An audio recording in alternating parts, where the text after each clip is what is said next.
The grand arena buzzed with nervous energy as cadets from 40 different species packed the viewing stands. Danny Walsh sat near the back, his boots propped on the seat in front of him until a six-legged insectoid cadet gave him a clicking sound that probably meant disapproval. He dropped his feet with an apologetic shrug. This whole orientation week had been one confusing cultural moment after another. Down on the arena floor, a crystalline being from the Shard world had just finished presenting their homeworld's dominant predator. The thing looked like living glass with too many joints, and it had made several cadets in the front rows scramble backward when it lunged at the reinforced barrier. The presenter seemed pleased with the reaction. Danny yawned. Back home in Montana, his family's barn cat was probably more dangerous than half the creatures he'd seen today. At least old Tom knew how to hunt mice instead of just looking scary. The insectoid cadet next to him leaned over, antennae twitching. "You are not impressed by the demonstrations?" "They're all right," Danny said. "Just seems like a lot of showing off, you know. I am Prill of the Hive-Born Collective. This is my first time away from my colony world. Everything here frightens me." Prill's translator device made his voice sound tinny and uncertain. "Danny Walsh, Earth. And hey, being scared just means you're paying attention." "That's smart." Before Prill could respond, the arena lights dimmed. A deep voice boomed through the speakers, and the translation came through crystal clear. "Honored cadets and instructors, the Sarthen Dominion now presents the apex predator of our glorious homeworld." Commander Rilthak strode onto the arena floor. The Sarthen stood nearly 8 feet tall, covered in scales that shifted between green and bronze. His eyes were cold and calculating, and his tail swept behind him with obvious pride. Behind him, 6 Sarthen soldiers struggled to control a massive reinforced container that hummed with energy barriers. "For 300 generations, my people have ruled our world," Rilthak announced. "We earned that right through strength, through cunning, through the blood of our ancestors who faced the deadliest predator our planet ever produced. Other species here today evolved as prey, as scavengers, as opportunists hiding in the shadows. The Sarthen evolved as hunters. And this is why. The container's walls fell away with a thunderous crash. The creature that emerged made the crystalline hunter look like a house pet. It stood 12 feet at the shoulder, built like a tank wrapped in armored plates. 6 legs, ending in claws that scarred the arena floor. A head that was mostly teeth, arranged in 3 rows of interlocking daggers. Its eyes glowed a sulfurous yellow, and when it roared, the sound rattled Danny's ribcage even from 50 yards away. Cadets screamed. Some of the smaller species tried to climb over each other toward the exits. One aquatic being in a water-filled suit actually fainted, their support system going haywire. "This is Vornis," Rilthak continued over the panic. "The undisputed master of the Sarthen wilderness. Even our finest warriors treat these beasts with utmost respect. They fear nothing. They bow to nothing. And they have made my people the strongest military force in this sector of space." The Vornis paced the arena floor, testing the barriers with swipes of its claws. Energy crackled where it made contact. The creature seemed annoyed, but not particularly interested in the hundreds of cadets watching. It was more focused on the Sarthen handlers, who kept their weapons ready and maintained a careful distance. Prill was shaking beside Danny, his exoskeleton clicking rapidly. "This is a creature of nightmares. How does anyone survive such a thing?" "Looks mean, sure," Danny admitted, watching the way the Vornis moved. "But see how it keeps checking the exits? And the way it's holding its head low? Things scared out of its mind being here." "Scared? That monster? Yeah. New place, bright lights, lots of noise and strange smells. Poor thing probably just wants to go home."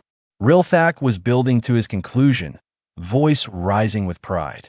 "This is what true evolutionary dominance looks like. This is what separates predator species from prey. Let those who doubt the Sarthen military might gaze upon Vornis and understand what we have overcome to reach the stars."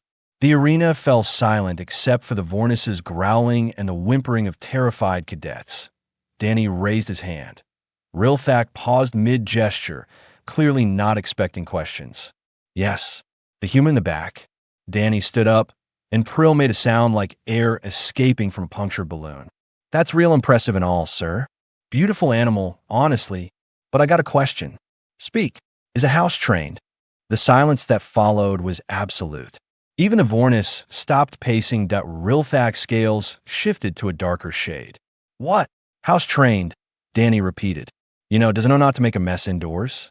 Because if we're going to be studying alongside these things, or if they're going to be on campus, I like to know if it's going to, go where it's supposed to.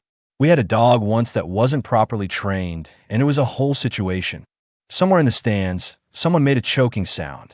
An instructor's datapad clattered to the floor. Rilthak's mouth opened and closed several times. You dare mock the apex predator of the SAR, then homeworld? Not mocking, sir. Genuine question. It's a big animal, probably eats a lot, which means, well, basic biology and all. Danny scratched his head. Also, does it get along with other species? My roommate's got this thing that looks like a floating jellyfish, and I'd hate for there to be an incident. Prill had covered his face with all four of his arms. The head instructor, an elderly being whose species Danny hadn't learned yet, spoke into a communicator. Note the human cadet's name. Walsh Daniel. Earth origin. Further observation required. Rilthak managed to compose himself, though his tail was now lashing back and forth. The Vornis is not a pet, Cadet. It is a symbol of ultimate predatory evolution. Right, got that, sir. Just thinking practically is all. Danny sat back down. The demonstration ended shortly after, with Rilthak storming off and the Vornis being returned to its container with obvious relief from the handlers. As cadets filed out, Danny heard whispers in a dozen languages. Most of them included his name. Prill finally uncovered his face. You have either made yourself famous or signed your death warrant. Possibly both. Did I say something wrong? You treated the Sarthan's ultimate display of dominance like a concern about pet waste management. Danny shrugged. Well, it was a legitimate question. As they left the arena, neither of them noticed Commander Rilthak watching from an upper observation deck, his expression unreadable. Beside him, an instructor murmured, "The human shows no fear, either supreme confidence or complete ignorance." Find out which, Rilthak ordered, and find out what kind of predators his world produces that makes him this calm around Vornis. I want to know what Earth is hiding. 3 days after the arena incident, Danny discovered that becoming infamous at a galactic military academy happened faster than getting a bad reputation in a small town. At least back home, people knew him before deciding he was trouble. Here, species he never even met were pointing and whispering when he walked past. The cafeteria went quiet when he entered. Dozens of species, hundreds of cadets, and suddenly everyone found their food fascinating. Danny grabbed a tray and joined the line, trying to figure out which of the color-coded stations served food compatible with human biology. The green markers meant safe for carbon-based life forms. Probably that he picked something that looked like rice mixed with vegetables and found an empty table in the corner. It stayed empty for about 30 seconds before Prill skittered over with his own tray of what appeared to be flavored paste. You should not sit alone, Prill said, settling his segmented body onto the bench. It makes you look weak, or it gives folks space if they're uncomfortable around me. The Sarthan cadets are very uncomfortable around you. I heard Sklath talking in the training hall. He thinks you insulted their entire species. Danny chewed something that tasted vaguely like mushrooms. Didn't mean to. Just asked a practical question about whether their ultimate predator was house-trained. Yeah. Prill's antennae drooped. My friend, I must ask, does Earth have no dangerous animals? Is that why you do not understand the fear the Vornis inspires? Danny nearly choked on his food. No dangerous animals? Prill, we got bears that'll tear through a car door to get a sandwich. Wolves that hunt and pack smart enough to set up ambushes. Big cats that can drag a full-grown deer up a tree. Hippos that kill more people than almost any other large animal. Crocodiles older than most governments. And that's just the land stuff. The ocean's got things that'll swallow you whole or poison you with a touch. Prill's translator made a sound like static. Then why are you not terrified of Vornis? Because I grew up around animals. You learn to read them, you know? Body language, sounds, what they're focused on. That Vornis in the arena wasn't hunting. It was stressed and defensive. There's a difference. Before Prill could respond, a shadow fell across their table. Danny looked up to find 3 Sarthen cadets standing over them. The one in the middle, bigger than the others, had to be Sclath. His scales were deep bronze, and his eyes held the same cold calculation as Commander Rilthax. "The human who makes jokes," Sclath said. "You will come with us to the training facility. Now, I got class in 20 minutes. This will not take long." It wasn't a request. Prill started to stand, but Danny waved him down. "It's all right. I'll catch up with you later." The walk to the training facility was silent except for the clicking of Sarthen claws on the corridor floor. They led Danny to one of the combat simulation rooms, but it wasn't set up for simulation. In the center of the room, behind a portable energy barrier, was a juvenile Voronais. It was smaller than the one from the arena, maybe the size of a horse instead of an elephant, but it had the same armored plating and the same rows of teeth. The creature paced back and forth, agitated. "This is a young Vornis," Sclath said, "barely past its infant stage. Still, it has killed 2 handlers who showed disrespect. You made the Sarthen people look foolish with your questions about training. Now you will face even a young Vornis, and we will see if you maintain your casual attitude." Danny walked closer to the barrier, studying the creature. The Vornis noticed him and snarled, but its ears were pinned back and its weight shifted toward its haunches. "You guys stressing it out on purpose? We do nothing." The Vornis is simply revealing its nature as an apex predator. Not scared. Look at how it's holding itself. That's not hunting posture. That's fear aggression. Something's got it worked up. Danny glanced around the room and spotted the problem. The lights. They're flickering at a frequency that's probably bothering it, and the air circulation is blowing your scent directly at it. To the Vornis, you're looming predators in its space. One of the other Sarthen cadets hissed something in their own language. Sclath silenced him with a gesture. "You claim to understand the Vornis better than those who evolved alongside it. I claim to understand scared animals. They're pretty much the same across species." Danny studied the barrier controls. "You mind if I try something?" "Try what?" "Calming it down." Sclath's laugh was harsh. "The human wishes to soothe the savage Vornis. This I must see. Go ahead.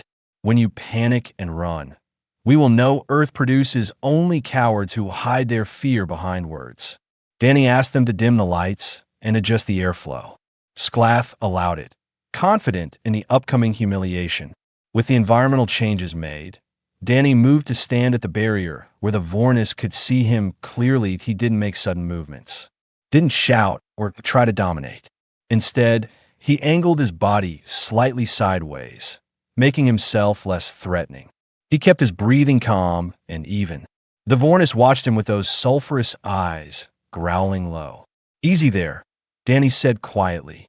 "Nobody's going to hurt you. I know this place is weird and scary. New sounds, new smells, bunch of strangers. That's rough." The growling didn't stop, but it changed pitch slightly. The Vornis tilted its head, confused by this tiny creature's lack of fear. Danny continued talking, his voice steady and low. He wasn't saying anything important, just maintaining a calm presence. He'd done the same thing with spooked horses, with nervous dogs, even once with a young bear that wandered too close to the farm.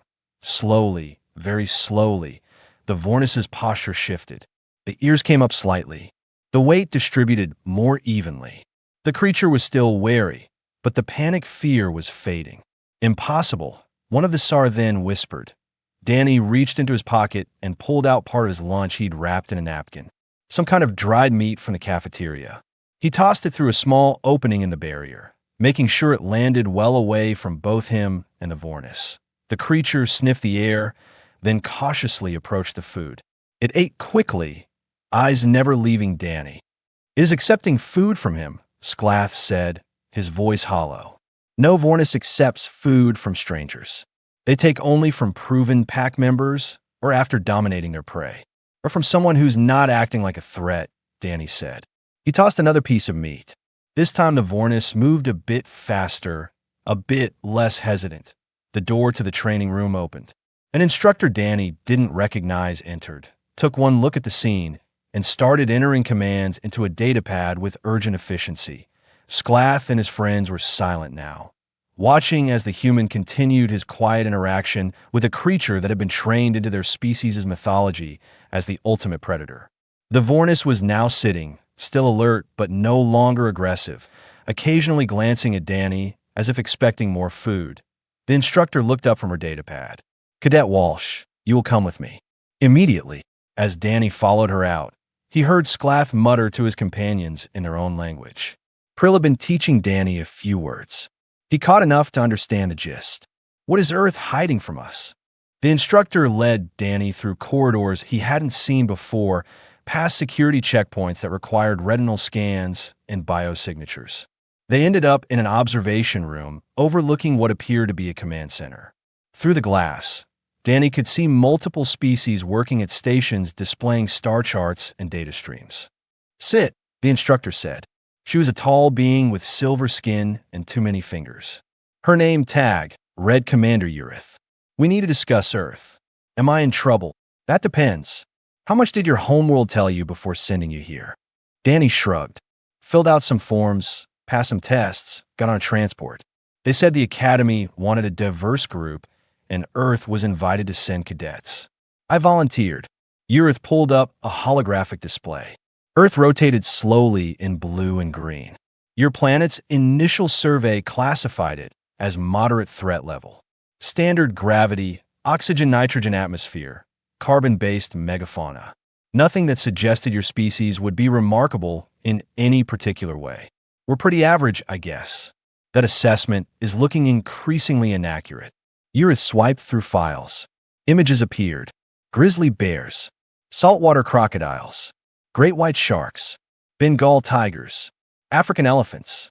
Your survey team provided a basic fauna list, but they categorized these creatures as similar to predators on other worlds. They failed to mention the density. Cadet Walsh, your planet has apex predators in nearly every ecosystem.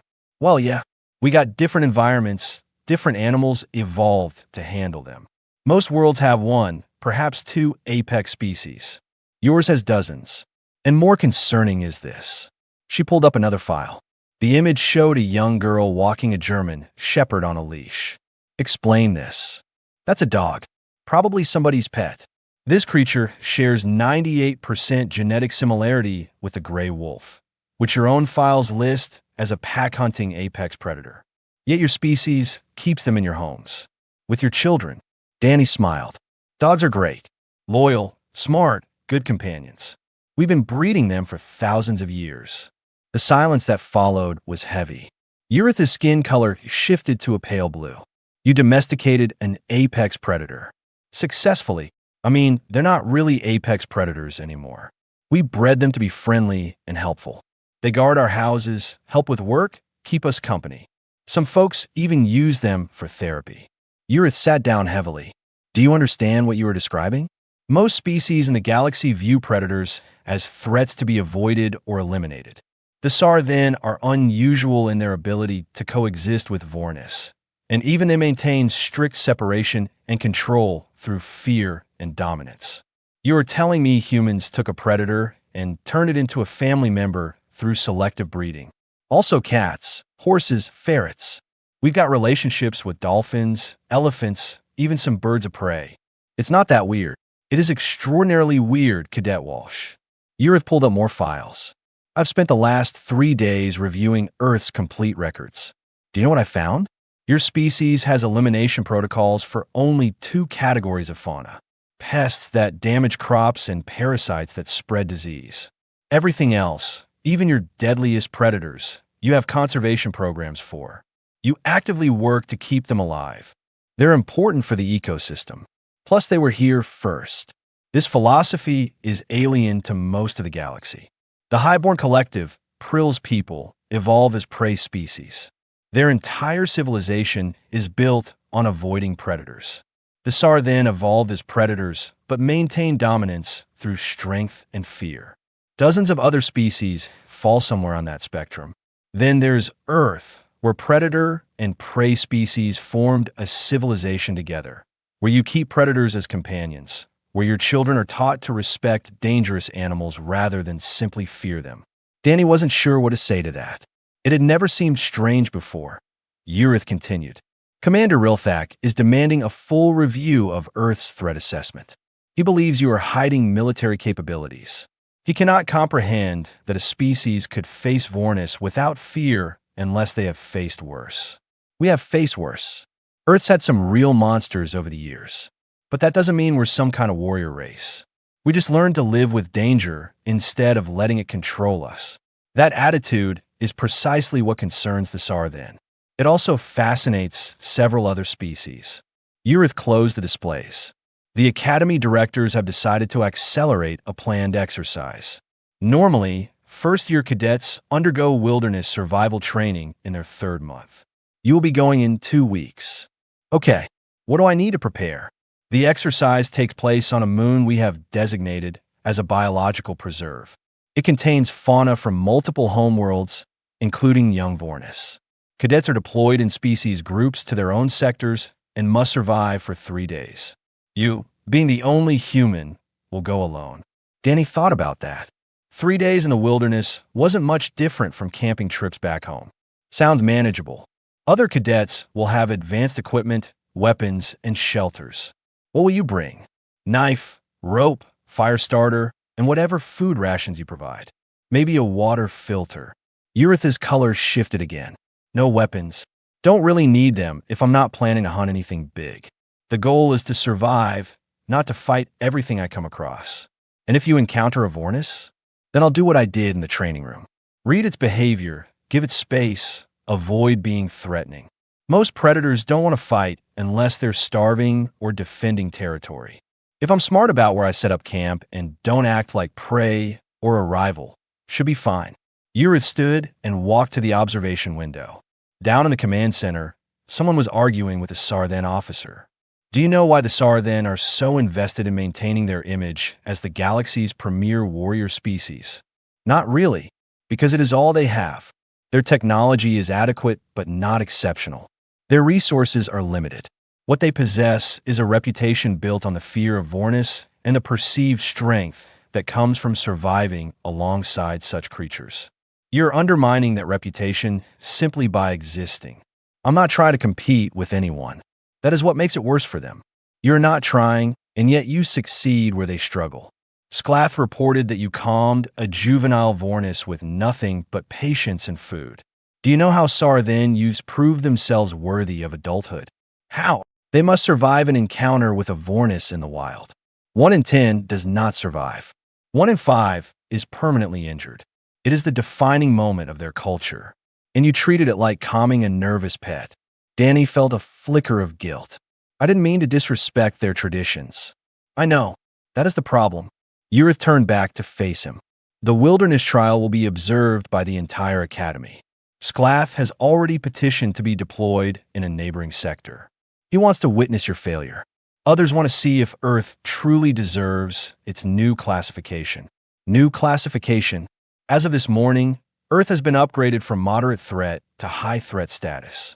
Not because of your weapons or technology, but because of what you represent. A species that views the deadliest creatures in the galaxy the way most species view tools or obstacles. Something to be understood rather than simply feared. Danny stood up. Commander, I'm just a farm kid who grew up around animals. I'm not special. That is what every human says when we interview them. You are all just ordinary people from an ordinary world. Urith's color shifted to something that might have been amusement. Yet somehow, that ordinary world produced a species that befriends wolves and asks if apex predators are house-trained. Dismissed, Cadet Walsh. Prepare for your trial. I suspect it will be more interesting than you anticipate. Walking back to his quarters, Danny found Prill waiting outside his door. The Hive-born was vibrating with nervous energy. Is it true? Are they sending you alone into the wilderness with Vornis? Yeah, looks like it. You will die. Probably not. Danny, please. Take this seriously. The Vornis are not like Earth animals. Danny put a hand on Prill's shoulder, feeling the cool exoskeleton beneath his palm. Prill, all animals are pretty much the same when you get down to it. They want to eat, sleep, avoid pain, and survive. If I respect that, we'll be fine. You are either the bravest being I have ever met or the most foolish. Back home, folks said both at different times. Danny grinned. Want to help me pack? The transport shuttle dropped Danny at the edge of Sector 7 just after dawn. The wilderness moon hung in the sky of a gas giant that took up half the horizon, painting everything in shades of orange and purple. The air smelled clean, with a hint of something like pine mixed with ozone. Around him, the forest was already awake.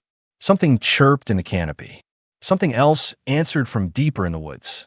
Danny shouldered his pack and started walking, looking for a good spot to set up camp. Back at the academy, every cadet had access to a monitoring feed. Hundreds of species were watching multiple screens as their classmates deployed across different sectors. The room was tense with anticipation. Prill sat in the front row, his antennae drooping with worry. On one screen, Danny was calmly examining trees and testing soil with his fingers. On another screen, a group of Sarthen cadets were setting up an elaborate defensive perimeter with motion sensors and energy weapons. Sclath was with them, but he kept glancing at a data pad showing Danny's sector location. The human brought almost nothing. Someone whispered, "Is he trying to fail?" Commander Urith stood at the back of the monitoring room, her skin shifting through concerned colors. Next to her, Commander Rilthak watched with unreadable eyes. Danny found what he was looking for about an hour into his hike. A small clearing near a stream, elevated slightly above the surrounding terrain. Trees provided cover, but weren't so dense that he couldn't see what was coming. He checked for animal signs, found some tracks that looked vaguely like deer prints, and decided they weren't fresh enough to worry about. He spent the next few hours setting up a basic camp. A simple lean-to shelter using branches and the emergency tarp from his pack. A fire pit with rocks arranged to reflect heat. He gathered dry wood and kindling, storing it where it would stay dry. By afternoon, he had a small fire going and was boiling water from the stream. The monitoring room was confused. Why is he not fortifying his position? A cadet asked. He is making himself visible to predators, another added. The fire and smoke will attract attention. Urith said quietly. He is making himself known. There is a difference between hiding from predators and coexisting with them. Danny ate some rations and spent the late afternoon exploring his immediate area. He found more tracks, some scat from something that ate plants, and a tree with claw marks about 7 feet up. Something big lived in this area, but the marks were old. He made note of it and headed back to camp. Night fell fast on the moon. The gas giant provided some light, but the forest became a maze of shadows. Danny fed his fire and settled in, listening to the sound around him. Insects, or the local equivalent. Something howling in the distance. The rustle of leaves that might have been wind or might have been something moving that he wasn't worried. Everything sounded like normal animal behavior. No alarm calls, no sudden silences that would indicate a predator on the hunt. What Danny didn't know was that 3 sectors away, Sclath was watching a different kind of screen. One that wasn't part of the official monitoring system. One that showed the locations of every tagged animal in the preserve, including the Vornis Point 2 of his companions, stood with him in their shelter. Are you certain about this? One asked in their own language. The human has made fools of us all, Sclath replied. He treats our apex predator like a domestic animal. He shows no respect for what the Vornis represents. When he fails here, when he calls for emergency extraction and terror, the galaxy will see that humans are nothing special. They will see that Earth's casual attitude toward danger is ignorance, not strength. And if he does not fail, Sclath entered commands into his datapad. On the screen, 3 Vornis markers began moving towards Sector 7. Someone had remotely deactivated the containment fields in their holding area. The creatures were free and heading toward the one sector with a human scent they would not recognize. He will fail, Sclath said. In the monitoring room, alarms started going off. Instructors rushed to their stations. On the screens, automated warnings flashed red. Containment breach in the Vornis habitat, someone called out. 3 adults are loose. Where are they heading? Urith demanded that a technician check the tracking data, and her face went pale. Sector 7, the human sector. The room erupted. Some cadets cheered, thinking this would prove the human was overconfident. Others looked horrified. Prill made a sound like wind through a broken pipe. Rilthak stepped forward. Initiate extraction protocol. Get the human out before the Vornis arrive. Sir, extraction takes 15 minutes to authorize and deploy, the technician said. The Vornis will reach his sector in 12 minutes. Danny was adding wood to his fire when he heard them. Not the sound of the creatures themselves, but the sound of everything else going quiet. The insects stopped. The distant howling ceased. Even the wind seemed to hold its breath that he stood slowly and scanned the darkness beyond his firelight. 3 pairs of sulphurous yellow eyes reflected the flames from the edge of the clearing that in the monitoring room. Someone gasped. 3 full-grown Vornis. He is dead. The creatures stepped into the light. They were massive, bigger than the one from the arena. Their armored plates scraped together as they moved. Drool dripped from rows of teeth designed to crush bone. They spread out, approaching from 3 different angles with the coordination of experienced pack hunters. That Danny's heart was racing, but his mind was clear. These weren't the calm, curious movements of an animal exploring. This was hunting behavior, and he was the prey. He kept his eyes on the largest Vornis, the one in the center. Making eye contact with predators was usually a bad idea, but running was worse. He needed to disrupt their hunting pattern, make them reassess whether he was worth the trouble. Easy there, big guy, he said, his voice steady despite his fear. I'm not what you're looking for. Just passing through. The lead Vornis tilted its head, confused by the calm tone from something that should be screaming or fleeing. Danny slowly reached for a stick near his fire, moving with deliberate care. Quick movements would trigger the chase instinct. He picked up the stick and, in one smooth motion, thrust it into his fire and pulled out a burning branch. He held it high, making himself look bigger and introducing a new element to the equation. Fire. The Vornis had never seen a creature use fire as a tool. They stopped, uncertain. That's right. Danny continued, his voice calm but firm. This is my space. You don't want to be here. Too much smoke, too much noise. Better hunting elsewhere.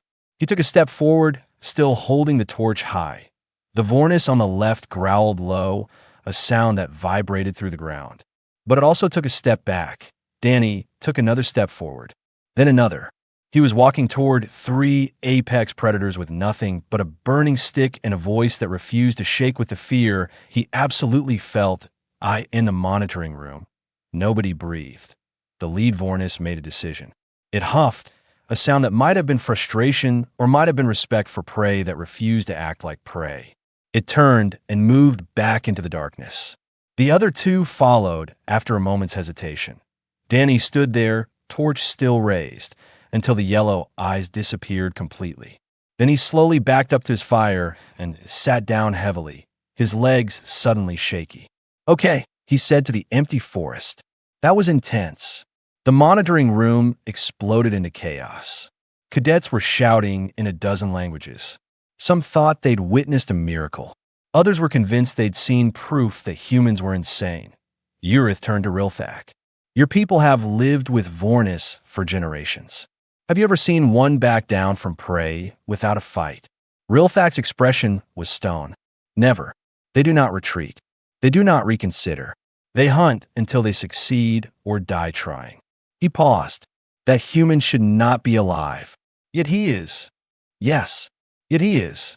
In Sector 7, Danny added more wood to his fire and checked his perimeter. Those Vornis might come back.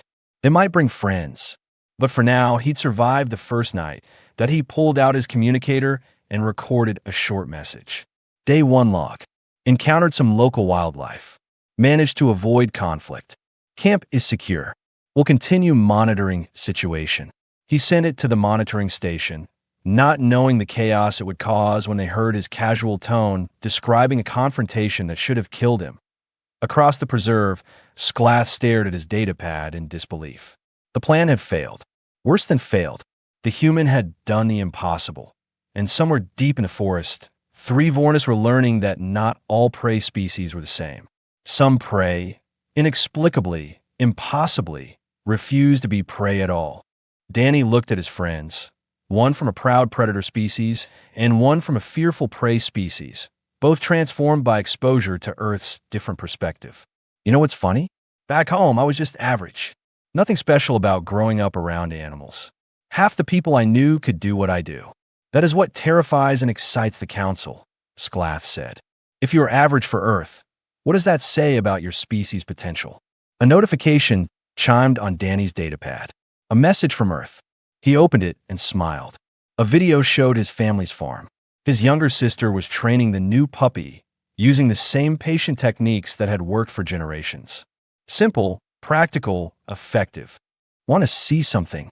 Danny showed them the video. This is my sister. She's 12. Training a dog descended from wolves. This is normal for us. Every kid learns this growing up. Prill watched in fascination. A child commanding a predator with simple words and treats. Incredible. It's not commanding. It's partnership. That's the difference. The dog wants to work with her because she's made it rewarding and fun. No dominance. No fear. Just mutual benefit and affection. Sclath was quiet for a long moment. My people have a saying. Show me your companions, and I will show you your future. Humans make companions of predators. What does that say about humanity's future in the galaxy?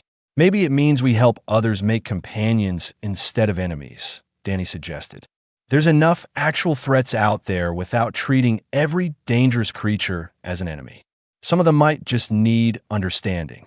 The datapad chimed again. This time it was an official message. Earth had been granted full membership in the Galactic Council with special status. The message outlined new responsibilities, new opportunities, and new challenges. More humans would be recruited. Training programs would expand. Earth's approach to dangerous fauna would become a standard part of Alliance protocols. This is going to change everything, Danny said quietly. It already has, Prill replied.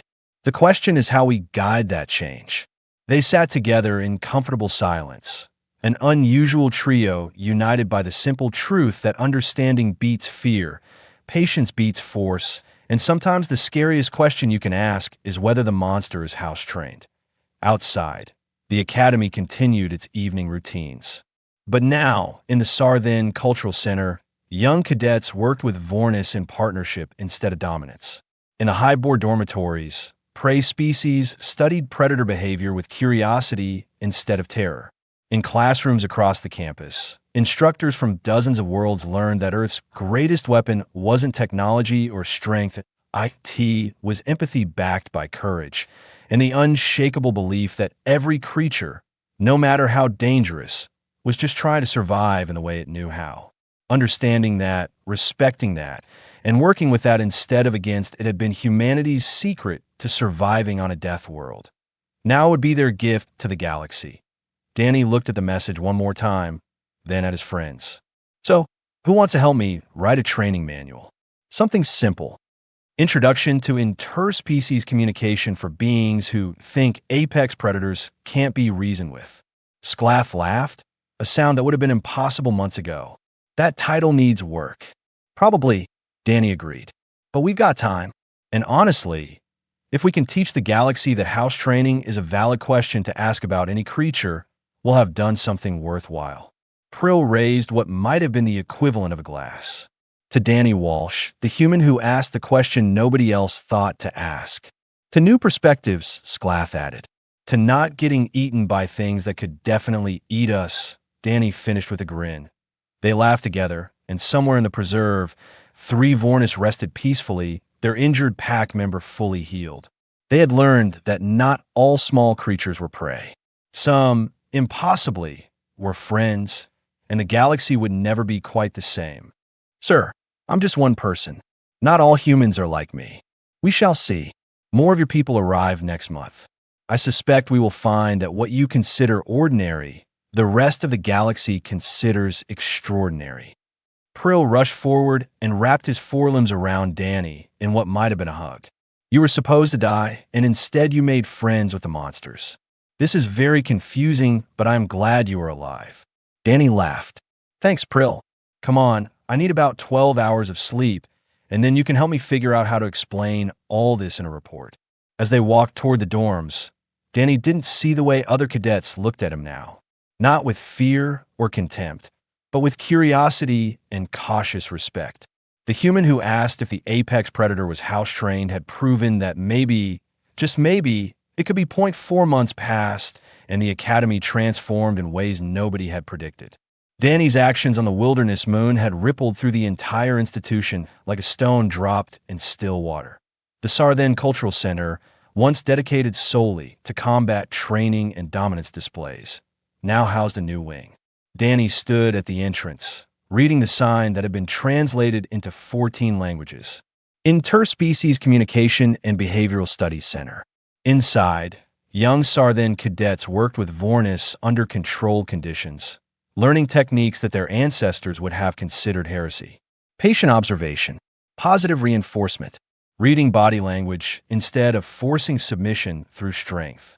The results were remarkable. Injury rates had dropped to nearly zero, and the Vornis themselves seemed healthier and more responsive. Sclath approached from behind, walking without his usual aggressive swagger. His punishment for the sabotage had been severe but fair, completed weeks ago. Now he worked as Danny's primary assistant in the program. "The council elders are here," Sclath said. "They wish to observe the demonstration." Danny nodded. A delegation from the Galactic Council had arrived that morning, the same group that had watched him calm the injured Vornis months ago. They had questions. Lots of questions. The demonstration space was full. Cadets from dozens of species filled the viewing area. In the center arena, a young Vornis waited, recently rescued from a smuggling operation. It was malnourished, scarred, and deeply aggressive from abuse. The kind of creature most handlers would have euthanized as too dangerous to rehabilitate. Danny entered the arena alone. The council members leaned forward in their seats. One of them, an elder from a species that resembled crystalline coral, spoke through a translator. "Is this wise?" The creature's history suggests extreme volatility. Commander Urith, now the program's official supervisor, replied calmly. "The human knows the risks. Watch." Danny approached the Vornis using every technique he'd refined over the past months. Slow movements, calm voice, reading the micro-expressions in the creature's posture. The Vornis snarled and snapped, testing him. He gave it space, showed no aggression, and simply waited. Time passed. 5 minutes. 10. 20. Gradually, the Vornis's defensive aggression faded. Curiosity replaced fear. When Danny offered food, the creature hesitated, then accepted it. By the end of the hour, the Vornis was calm enough for Danny to perform a basic health assessment. The council chamber erupted in quiet discussion. After the demonstration, Danny joined the council meeting. Prill was there too, having become an unofficial bridge between human thinking and galactic understanding. His thesis on Earth's domestication practices had been published across multiple worlds and sparked debates in xenobiology departments everywhere. The Coral Elder spoke first. "Cadet Walsh, we have reviewed your world's complete records. What we initially dismissed as a standard survival world, we now understand to be something unprecedented. Your species formed civilization alongside apex predators. You domesticated some, learned to coexist with others, and developed a culture that values understanding over dominance. This is unique in our records. With respect, Elder, I don't think it's that special. We just adapted to our environment.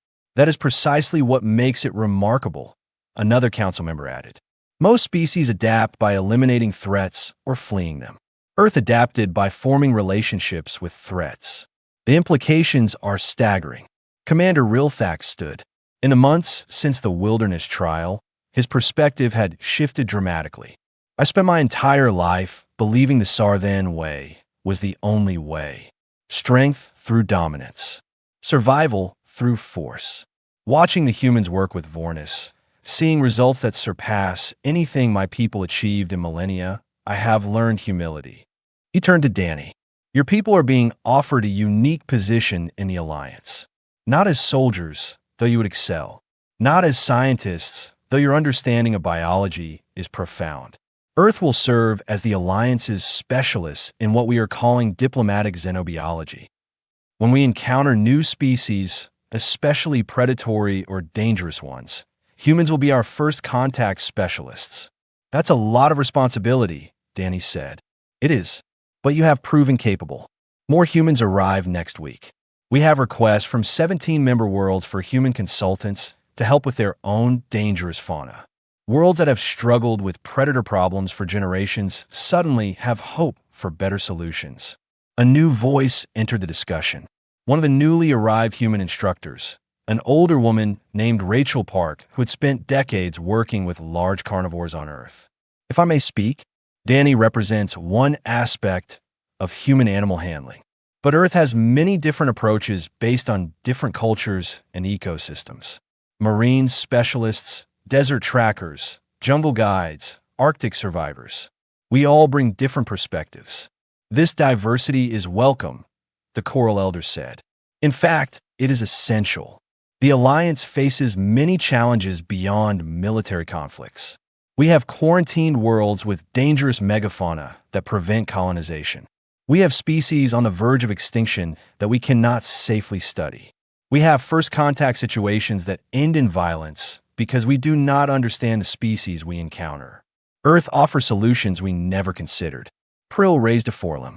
If I may add perspective from a prey species, what the humans offer is not just techniques, but philosophy.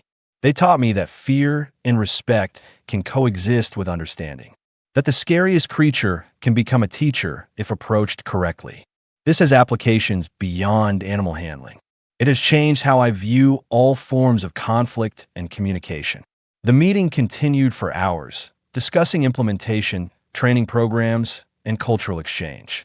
Danny found himself in the surreal position of representing his entire planet's approach to dangerous wildlife. It was overwhelming and humbling in equal measure. Later that evening, Danny found himself back in his quarters with Prill and Sclath. The three of them had formed an unlikely friendship, bonded by the shared experience of watching worldviews shift. I received a message from my home world, Sclath said. My clan elders wish to meet you. They want to learn these techniques directly. I'm just a farm kid from Montana, Danny protested. There are people way more qualified. Perhaps, Sclath agreed. But you were the first to ask if the Vornis was house-trained.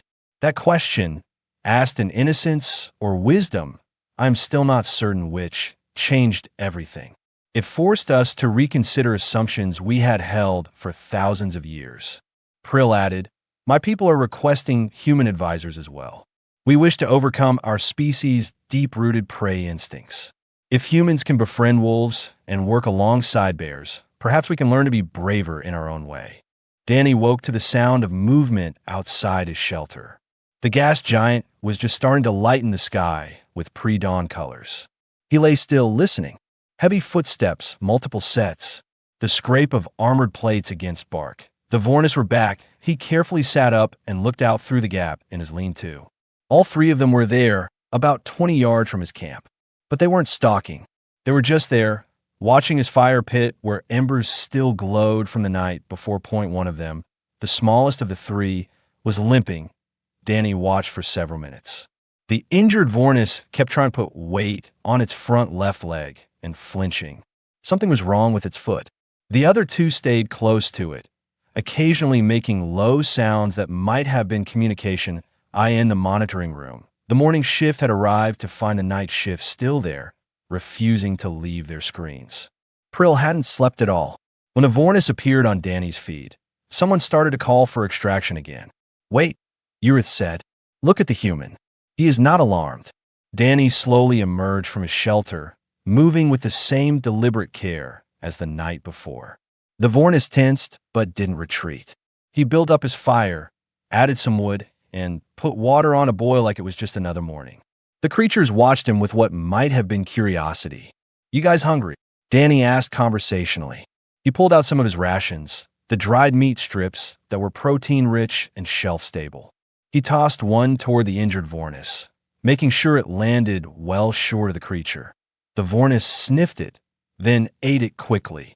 The other two watched closely. Danny tossed meat to each of them, slowly building something that might have been trust or might have been just simple transaction. Food for space.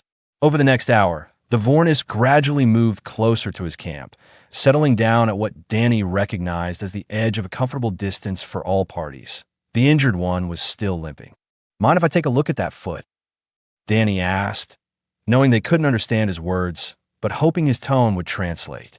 He very slowly stood up and walked toward a point between himself and the injured Vornis. He sat down there, making himself smaller and less threatening. The creature watched him with those sulphurous eyes. Danny waited. After what felt like forever, the injured Vornis slowly extended its hurt leg. "Okay then," Danny said softly. "Let's see what we got." He examined the foot from a distance first. Something was embedded between the armored plates, right in the softer tissue of the joint. Looked like a sharp piece of stone, or maybe part of a branch. It was infected, swollen, and clearly painful. "That's gotta hurt," Danny murmured. "Need to get that out." In the monitoring room, Commander Rilthax spoke for the first time in hours. He's going to attempt medical aid on a Vornis. A wild Vornis with an injury that is making it aggressive and unpredictable. "Should we stop him?" someone asked. "How?" Urith replied. "He is beyond our reach. We can only watch." Danny used a long stick first, testing the Vornis's tolerance. The creature growled, but didn't pull away. He moved closer, inch by inch, talking the whole time in that same calm voice. The other two Vornis watched intently, ready to attack if he hurt their pack member. IT took nearly 30 minutes, but eventually Danny was close enough to touch the injured foot. He could see the foreign object clearly now. A piece of metal, probably from some old equipment left in the preserve. It had worked its way deep into the tissue. "This is going to sting," Danny warned. He gripped the metal shard carefully and pulled it out in one smooth motion. The Vornis roared, a sound that shook the trees and sent every monitoring alarm into the red. Its head swung toward Danny, jaws open, close enough that he could smell its breath. Danny didn't run, didn't flinch, just maintained eye contact and kept his breathing steady. I know, but it's out now. You're going to feel better soon." The creature's roar faded to a rumble, then to silence. It pulled its foot back and licked at the wound. After a moment, it looked at Danny again, and something in those alien eyes might have been recognition. This small creature had caused pain, yes, but had also taken away the deeper pain that had been there for days. The Vornis settled down next to Danny's camp, close enough that he could have reached out and touched its armored hide. The other two moved in as well, forming a rough semicircle around the human's fire. Sclath arrived at that moment. He had taken an unauthorized shuttle from his sector, convinced he would find the human dead or screaming for extraction. Instead, he found Danny Walsh sitting by a fire, eating breakfast, while three full-grown Vornis rested peacefully around him like oversized guard dogs. Sclath stood at the edge of the clearing, his weapon drawn, his mind unable to process what he was seeing. Danny noticed him and waved. "Morning. You here for the trial too? What have you done?" Sclath's voice shook with something between anger and awe. "What technology are you using to control them?" "No technology. Just helped one of them with an injury. They're just animals, Sclath. Smart ones, sure, but still animals. They respond to kindness and respect like most creatures do. Impossible. The Vornis cannot be tamed. They're the ultimate predator. They fear nothing and respect only strength." The injured Vornis raised its head and looked at Sclath. The Tsar then took an involuntary step back. "They don't look untamable to me," Danny said. "Look, I get that your culture has a certain relationship with these things. Lots of tradition and proving yourself and all that. But maybe there's another way. Maybe you don't have to dominate them to coexist with them." Sclath's weapon lowered slowly. "You shame me. You shame all Tsar then. We have lived with Vornis for thousands of years and never considered that they might be anything other than enemies to overcome. Not trying to shame anyone. Different perspectives, that's all. Earth's got plenty of dangerous animals. We learned a long time ago that understanding them beats fearing them." An official Academy shuttle appeared overhead, descending rapidly. Instructors poured out, weapons ready, prepared for a crisis. They found a human and a Tsar then having a conversation while three Vornis lounged nearby like they were part of the camp. Urith was the first to speak. "Cadet Walsh, Cadet Sclath, You will both return to the academy immediately. The trial is suspended. Did I fail? Danny asked. Fail? Euryth's skin shifted through several colors. Cadet, you have done something no being in recorded galactic history has accomplished. You have formed a peaceful bond with apex predators from another world in less than 24 hours. The trial is suspended because we need to completely reevaluate our understanding of human capabilities and what this means for the Alliance. As they prepared to leave, Danny looked back at the three Vornis. The injured one met his eyes. Take care of that foot, Danny said. Keep it clean. The creature made a sound that might have been acknowledgement that on the shuttle ride back, Sclath was silent for a long time. Finally, he spoke. I sabotaged you. I released the Vornis into your sector, hoping you would fail and prove that Earth was unremarkable. I see now that I was the unremarkable one. I let tradition and pride blind me to possibilities I never considered. Danny thought about being angry, thought about reporting him. Instead, he remembered that scared animals and scared people weren't that different. Both lashed out when they felt threatened. You know what? Danny said. How about we forget that happened and you help me write up a report on Vornis behavior instead? Seems like there's a lot your people could learn, and a lot I need to learn about Sarthen culture. Fair trade. Sclath looked at him with something approaching respect. You are very strange, human. Yeah, I get that a lot. Commander Rilthak was waiting when they landed. He stood with his arms crossed, his expression unreadable. When Sclath began to confess his sabotage, Rilthak